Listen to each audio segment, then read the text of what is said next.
of mathematics called the conic sections. And the conic sections are interesting only, in fact, in the way they're created. They're called conic sections because you take a cone and you chop it. And depending on how you chop it, you get different shapes. If you chop it across the top, parallel to the base, you get a circle. We like circles. If you've ever stood in the center of that little rotunda out there and talked, do this when you take a break. When you walk out there, walk through it talking, and your voice will sound insanely different when you pass through the center point of the rotunda. And then as you pass through, you'll go back to sounding normal again. But try that when you walk out for break. Just walk through there talking. And let me know what sounds different about your voice as you pass through the middle of the rotunda. That's a circle. Fun. An ellipse is if you tilt a certain... If you're not parallel to the base before you make the cut. You still get a roundish shape, an oval, my son likes to call it, an oval shape, which is fantastic. But you get an ellipse. An ellipse essentially is a flattened circle. And the same thing that happens to you guys out there in the rotunda of this little area happens in a couple places. I think there's one in Portland. I know there's one in DC called Whispering Hall. If you've ever been to DC Whispering Hall, there's a room that's shaped like a cross section of an ellipse. So if you're in this Whispering Hall area, so this is the floor, and the hall itself is shaped like half an ellipse, kind of like that. There's two spots on the floor. In an ellipse, these things are called foci or foci. I forget how to pronounce it. And if you draw dots like this, you complete the ellipse. But that'll be underneath the ground. If you stand here, and you've got a friend that stands over here, and you whisper, your friend will hear your words directly in their ear right here. You're not speaking like yo. You're speaking like, hey dude, what's up? And they will hear it. Clear as a bell. And it doesn't matter. What's cool about it, it doesn't matter if you're turned around this way, if you're looking straight up, if you're looking, it doesn't matter so long as your voice is projected towards the ellipse. Because one of the coolest features of an ellipse... What's the distance, Sean, between those two? It varies. It varies depending on the size of... Thank you for that, Shelby. It varies. I had to use this... Have you guys ever put a curve on a fence? Like when you're building a cedar fence, and you're putting like a gate, and you want to put like an arch or a curve onto it. Has anybody ever done an elliptical curve? You do 2 nails and a string? 2 nails and a string. What you do is, you put a nail, and you tie a loose string to that. Take a pencil, you know what? Hell, I'll show you. Just show it to you. It's easier. I did a video of it.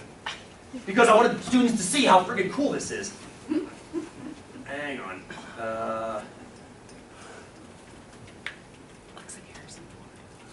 See if I can find it. Try that, sure. Nope, let's try Hands on Throat. Hands on Throat? That's my old punk band. I started the channel with that one. That's funny. Oh, I'm not gonna find it. I'll find it and send it to you guys. Well, here's, we'll just watch this one. This is just as good. You don't need to see me making my fence. Thank you. So we got 2 pins and a string. It has to be a string. It can't be rubber. It has to be rigid.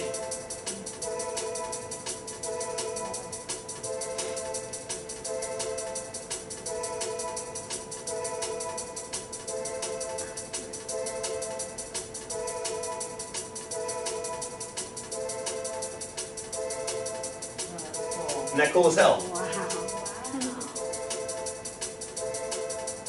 Perfect circle. Perfect ellipse. Ellipse, sorry. Perfect ellipse. Wow.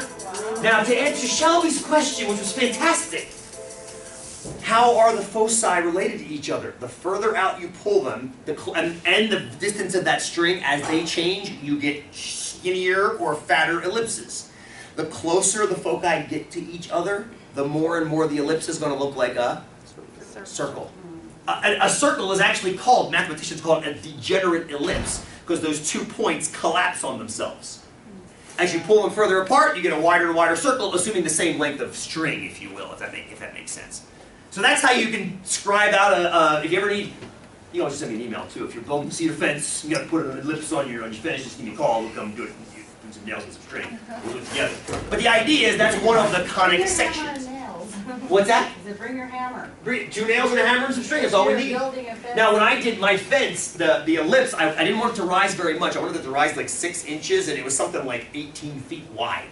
So the two nails were almost completely at the end of that, and the string went just past it. And that gave me a very long, skinny ellipse. And so I've seen some fences, a lot of times, people just carve semicircles onto there. And I think it's easy to do that. You need one nail for that. One nail, one piece of string, and you go like this.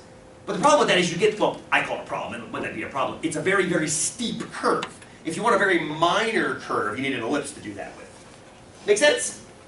Cool-ish? Anyway, and there are other conic sections, but the one I really want to focus on and give you more examples of is this parabolic one. This parabolic one, which is what happens when you cut it at an angle past the ellipse so that it cuts through the base, but not perfectly vertical. That's when you get something called a hyperbola, but you can ignore, don't worry about that, and that's 111 stuff. The parabola. Now, we already saw an occurrence of this. We already saw an occurrence of this last week with me going down the hill on the bike. Okay, we noticed that as I went longer, I picked up more distance with each passing second. The cool thing about it is how they're formed and other uses of them. Remember how we just talked about an ellipse and how you can draw an ellipse with a string in two pieces? Well, there's something called a focus on a parabola too. If you take a parabola and you look at the focus, any parallel beam, parallel to what's called the directrix, which don't memorize that, all those beams will reflect into the focus, thereby making, if you will, some kind of an equilibrium point or a magnetic point. Now, people have been very clever about how to use this fact. For example, how many of you have seen one of these? How many of you have one of these in your house? Nobody anymore. Oh, one. Okay. Yeah, but my wife got rid of ours, and now we have a little box that sits on top of the television. I don't know, watch television, but it's a little box that's somehow hooked into our internet. I don't understand. And you turn it on, and SpongeBob SquarePants is there. But it used to be that we had one of these sticking off of our back deck, pointed, I think, southwest, if I remember, or maybe it was dead south. I forget exactly which way it was pointed. What is it? It's a dish. It's a satellite dish. What's it doing? Picking up signals. Those signals are represented by these things coming in. Now, there are way more than those coming in. Those are just a few for illustrative purposes.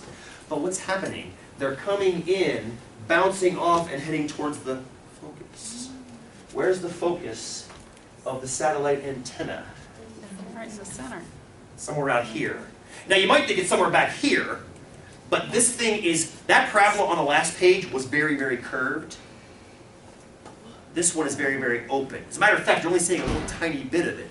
So these things are coming in at a very steep angle and being bounced out to here, I think here actually, being collected and then routed through some magic of electrical engineering I don't understand, and becoming TV signals, RGBs and audio signals and all that stuff is being collected up and sent out. Isn't that incredible?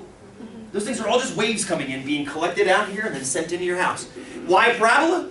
Because the parabola is the shape that does that.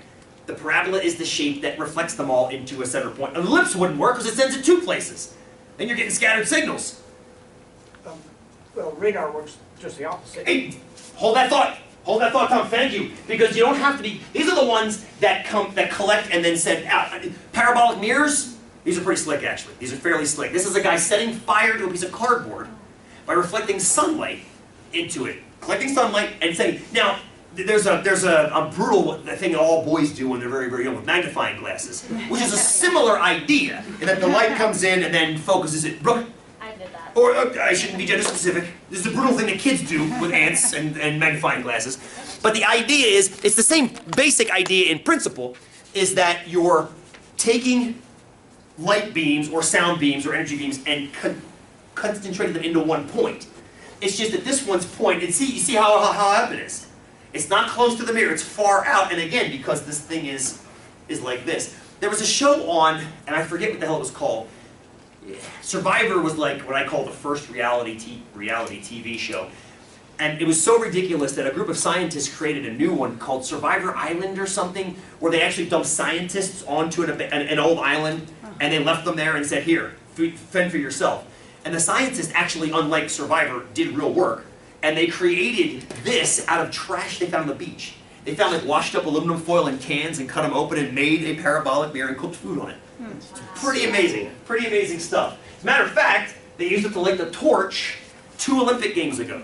They used a parabolic mirror to light the Olympic torch. Look what she's doing. She's like, holy crap, it's hot. Think about what the sun feels like on your skin. Now multiply that exponentially, because each of those beams is being concentrated to one point. So she's like, get me the hell out of here. And you're like, thank God it wasn't my straw that was drawn. Yeah? Like the torch with the sun, pretty rad. Here, sound coming in, sound coming in, sound coming in, sound coming in, boom. Notice the curvature on this one versus the other one. It's a much steeper curvature, which means your collector is much closer to the parabola. Pretty slick, huh? Pretty slick. You've seen these at football games. Have you ever done this to somebody when they're talking from across a distance? Say it again. Say it again. You're doing the same thing. You're trying to create a rough parabola to send the signals into your ear, as opposed to letting them go by. You're trying to collect them in. Big bat ears, big owl ears. Well, the owl ears you don't actually see; they're tucked away. But the same idea. They've got collectors that bring that sound in. Why do people used to put cups on the wall? Cups on the wall. How do you, Cups on the wall. Like the cups with the string. cup on the wall?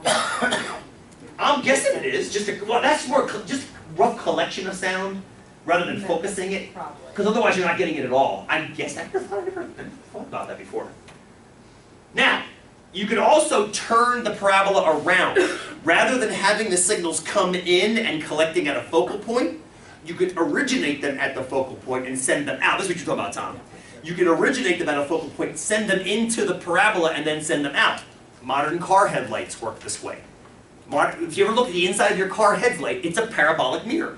And the technology of those is pretty staggering. They're usually patterned in some way to break the beam up, so it's not a brutally bright beam of light, more of a wash, but not too much of a wash. So you've got a focal point. So I encourage you, go look at your car when it's not snowing. Take a look at that bulb, find the focus, right? Don't look at it when it's on, it's bad on your eyes. But you can actually see the parabola and see how it's going to work. That's my bike headlight that I used for years and years and years. I use a new one now that doesn't plug in. Same idea though. Parabolic mirror inside. There's a little bit of a light element right there that creates the light, sends it back, then it gets sent forward in some and then, now, they don't always leave at perfectly parallel beams because it depends on what kind of light are you trying to make a pencil beam of light or are you trying to make a wash of light? That's where all these differences in the mirrors come from. Pretty slick stuff. Pretty slick stuff. Don't worry about that. It's just math. Don't worry about that. I used to talk about that and people were like, I don't get the F's. So, this, you know what this is. Golden Golden Gate Bridge. Golden Gate Bridge. The shape of these cables is parabolic. As soon as they have tension put on them, they become parabolic. Why? Physics. If you need more than that, just physics. Just realize any suspension bridge has a parabola built into it. Totally slick. Totally slick. This is the bridge in my own hometown, the largest twin-span suspension bridge in the entire world. Delaware Memorial, joining lovely southern Jersey with lovely Delaware. Same thing. Parabolic suspensions. So this beautiful thing that we're modeling actually exists elsewhere in just the modeling.